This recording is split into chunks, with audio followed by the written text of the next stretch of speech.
During the 50-year time frame between the 1920s and the 1970s, RIT's focus on educational practices, social widespread ideas, and enrollment patterns were modified to reflect the fallout of World War I and World War II. Technology became the predominant focus of education, with RAMI renaming itself the Rochester Institute of Technology to reflect the Institute's dedication to specified technological training over generalized instruction. Dr. Wernett Wallace Charters advocated for the tailoring of education and training for specialized jobs as beneficial to the students, as they stand out in hiring pools, and the Institute as it bolsters its reputation for producing students who have been, in essence, remolded to a particular company's professional standards for graduation.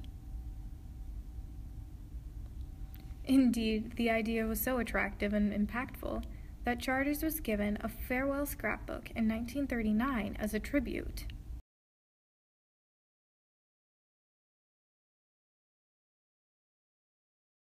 Part of the rejuvenated curriculum was that manuals were created for each course. The manuals would cover more units than the student would be able to complete in class. They offered extra coursework for anyone who wanted to do it. On display is a manual for a 1980 science class called Sample Size Determination. Between 1946 and 1969, student enrollment went up more and more as buildings were added to campus until they could not add any more. In 1968, RIT's campus moved from downtown Rochester to Henrietta.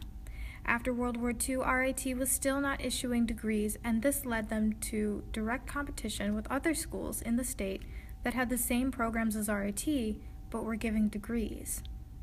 It was not until 1950 that RIT would become the first technical school in the state to offer an associate's in applied science and bachelor's, all of the areas that RIT offered for study, only 13 in the post-World War II era.